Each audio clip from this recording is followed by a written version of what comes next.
बिस्मिल्लाहिर्रहमानिर्रहीम। अस्सलामु अलैकुम वरहमतुल्लाह। उम्मीद करता हूँ आप सब खैरियत से होंगे। मैं हूँ काशिफ महमूद और आप देख रहे हैं मेरा यूट्यूब चैनल। आज की वीडियो में मालो दौलत की फरावानी के लिए, शोहरत हासिल करने के लिए, इज़्ज़त हासिल करने के लिए फ़ौरी पैसों की ज़रूरत है। आप मालो दौलत की फरावानी चाहते हैं, कर्ज से निजात चाहते हैं, 3 दिन के अंदर अंदर इंशाअल्लाह आपकी बड़ी से बड़ी हाजत भी पूरी होगी। सिर्फ़ आपने अपनी हाजत को जहन में रख कर 10 मरतबा अल्लाह रब्बुल इज़्ज़त के इन अस्माए मुबारका को पढ़ना है। अमल की तरतीब बहुत आसान है और अमल की तरफ बढ़ने से पहले मैं ये अर्ज़ कर दूँ कि वज़ाइफ़ का मकसूद अल्लाह रब्बुल इज़्ज़त को पुकारना होता है और फिर दुआ के ज़रिए अल्लाह पाक को अपने मसाइल अर्ज़ करने होते हैं। तो असल दुआ है, वजीफ़े तो ज़रिया हैं अल्लाह को पुकारने का। वो आप अल्लाह रब्बुल इज़्ज़त के अस्माए मुबारका के ज़रिए पुकारें, वो आप कुरान पाक की सूरतों के ज़रिए पुकारें, वो आप अल्लाह रब्बुल इज़्ज़त की अज़मत और बड़ाई को बयान करके पुकारें।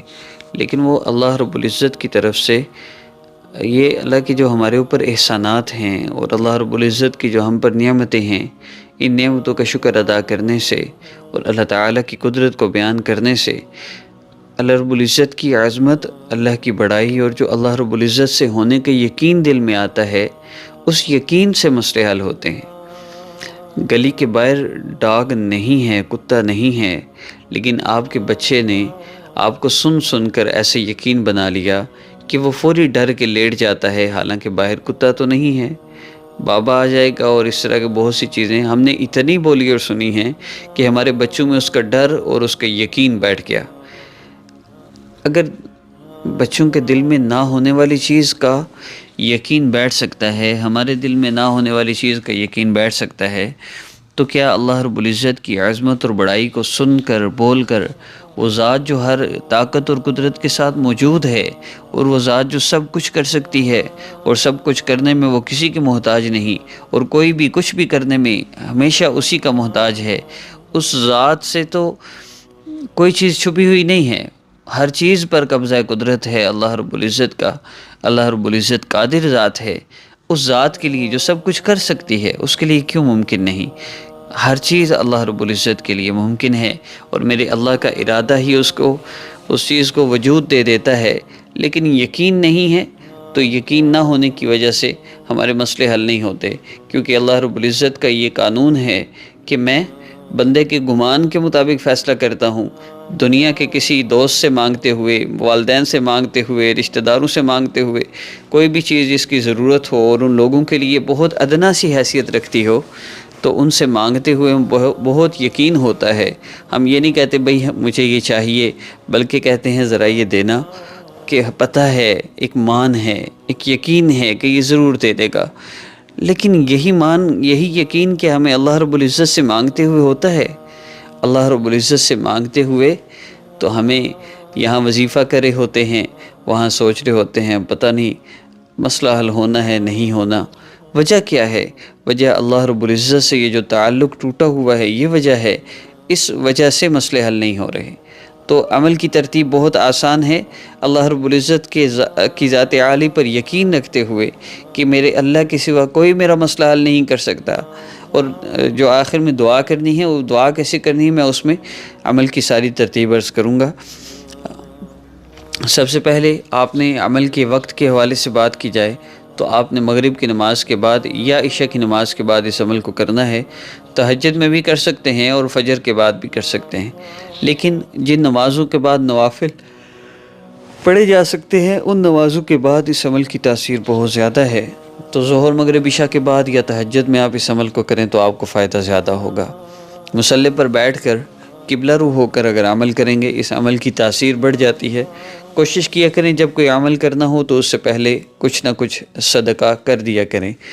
और मज़ीद इसमें वैसे कोई इंस्ट्रक्शंस तो नहीं हैं, लेकिन एक चीज़ जो सबसे मेन है वो है नमाज की पाबंदी और गुनाहों को छोड़ना। देखिए, नमाज की पाबंदी बहुत ज़रूरी है। नमाज की पाबंदी के बगैर मसले हल नहीं हो सकते। जो बंदा नमाज जानबूझकर छोड़ देता है, अल्लाह रब्बुल इज़्ज़त उससे नाराज़ हो जाते हैं। नमाज की पाबंदी बहुत ज़रूरी है। دوسرا گناہوں سے اپنے آپ کو بچانا ہے۔ جو بندہ گناہوں سے اپنے آپ کو نہیں بچاتا وہ اپنی زندگی میں خود بخود زہر پھونک دیتا ہے، وہ اپنی زندگی میں خود پریشانیاں اور ٹینشنیں اور تکلیفیں لے کر آتا ہے۔ تو 100% اپنے آپ کو گناہوں سے بچانا ہے۔ دیکھیں دو چیزیں ہیں، ایک وہ انسان ہے جس سے گناہ ہو جاتا ہے اور وہ توبہ کر لیتا ہے، اور ایک وہ انسان ہے جو جان بوجھ کے گناہ کر رہا ہے، جانتا بھی ہے ٹی وی نہیں دیکھنا، ڈرامے نہیں دیکھنے، میوزک نہیں سننا، اسٹیٹس پہ میوزک نہیں لگانا، ٹی وی پہ پکچر نہیں لگائی، لیکن یہ جان بوجھ کے جو کر رہا ہے اور شیطان نے لمبی لمبی امیدیں باندھ رکھی ہیں اس میں اور اس انسان میں جو گناہ ہو جاتا ہے لیکن فوری توبہ کر لیتا ہے، زمین آسمان کا فرق ہے۔ ایک ہے جو اللہ کی نافرمانی پہ ڈٹا ہوا ہے اور اکڑا ہوا ہے کہ بس جو مرضی ہو جائے میں نے یہی کرنا ہے، مجھے کوئی پرواہ نہیں، میں کس رب کی نافرمانی کر رہا ہوں، تو اس کے بارے میں خطرہ ہے، یہ اسی حال میں مر گیا تو کہاں جائے گا۔ لیکن جو بندہ توبہ کرتا رہتا ہے، اللہ جی میں گناہ نہیں کروں گا، میں ڈرامہ فلمیں نہیں دیکھوں گا، پھر بے بس ہو گیا، پھر دیکھ لیا، پھر توبہ کر لیا، اللہ مجھے معاف فرما دیں، مجھ سے نہیں رہا گیا، مجھے معاف فرما دیں، پھر توبہ کر لے، تو یہ انسان اللہ کی قریب ہوتا چلا جاتا ہے، اور ایک وقت آتا ہے اس کی توبہ پر استقامت سے اللہ اس کے گناہ چھڑوا دیتے ہیں۔ تو دو چیزیں یہ بیسک ہو گئیں۔ اب عمل کی ترتیب جو بہت آسان ہے اور بہت ہی آسان وظائف ہوتے ہیں میرے، عام اجازت اس عمل کے لیے آپ سب کو ہے، خاص اجازت کے لیے آپ میری ویڈیو کو لائک کر کے چینل کو سبسکرائب فرما لیجئے اور دوسروں تک ہماری ویڈیو کو ضرور شیئر کیجئے۔ عمل کی ترتیب میں 2 رکعت نفل حاجت کی نیت سے پڑھنے کے بعد آپ نے اللہ رب العزت کے اسم مبارک یا معز یا اللہ جل جلالہ، یا معز یا اللہ جل جلالہ، آپ نے اللہ رب العزت کے اسم مبارک یا معز یا اللہ جل جلالہ کا ذکر کرنا ہے 10 مرتبہ۔ اس کے بعد نبی علیہ الصلوۃ والسلام پہ کم از کم 10 مرتبہ درود پاک پڑھیے، زیادہ کی کوئی حد نہیں، جتنی دفعہ ذکر اتنی دفعہ درود پاک لازمی پڑھیں۔ پھر اللہ رب العزت سے دعا کریں، اور دعا کیسے کرنی ہے یہ میں عرض کر رہا تھا۔ آپ اللہ رب العزت سے جب مانگیں تو اللہ تعالیٰ کے جو آپ پر احسانات ہیں پہلے ان کا شکر ادا کیجئے۔ پیارے اللہ، کتنے لوگ ایسے ہیں جن کی زبان ہے بول نہیں سکتے، آپ نے مجھے زبان دی، میری زبان کو بولنے کی طاقت بھی دی، آپ کا لاکھ لاکھ شکر ہے۔ کتنے لوگ ہیں جو کان ہیں سن نہیں سکتے، آپ نے مجھے کان دیے، میرے کانوں کو سننے کی طاقت بھی دی، آپ کا لاکھ لاکھ شکر ہے۔ تو اللہ رب العزت کے ان احسانات کا شکر ادا کرتے رہنا۔ کم از کم 5 سے 10 منٹ دعا لازمی کیا کریں۔ لوگ وظیفے گھنٹوں کر لیتے ہیں، دعا ان کی 2-4 منٹ بھی نہیں ہوتی۔ جو لوگ وظیفے کر سکتے ہیں لیکن دعا نہیں کر پاتے، وہ سمجھ جائیں اللہ ان سے ناراض ہیں، اور اللہ ان کو اپنے سامنے ہاتھ بھی نہیں اٹھانے دیتے کہ ان کے مسئلے حل نہیں ہو سکتے۔ تو اللہ سے اپنے مسائل کے حل کے لیے دعا کریں پیارے اللہ آپ نے اتنے احسانات فرمائے کہ احسان مجھ پہ اور فرما دیجئے، میرا یہ مسئلہ ہے، میرا مسئلہ حل فرما دیجئے۔ 3 دن آپ نے اس عمل کو کرنا ہے، اور باقی سارا دن چلتے پھرتے اٹھتے بیٹھتے استغفر اللہ، لا الہ الا اللہ، صلی اللہ علیہ وسلم، چلتے پھرتے آپ نے اس کا ذکر کرنا ہے۔ انشاءاللہ 3 دن کے اندر اندر آپ کا مسئلہ حل ہوگا۔ آپ نے ہمیں کمنٹ کرنا ہے، پہلے دن حل ہوا مسئلہ، دوسرے دن یا تیسرے دن ہمیں ضرور بتائیے گا۔ مزید کوئی شرائط نہیں ہے، اگر 3 دن کرنے کے بعد بھی آپ کا مسئلہ حل نہ ہوا تو ضرور کوئی گناہ رکاوٹ ہے، ضرور کوئی مسئلہ ہے، آپ ہم سے مشورہ کر سکتے ہیں ہمارے واٹس ایپ نمبر پر۔ السلام علیکم ورحمۃ اللہ۔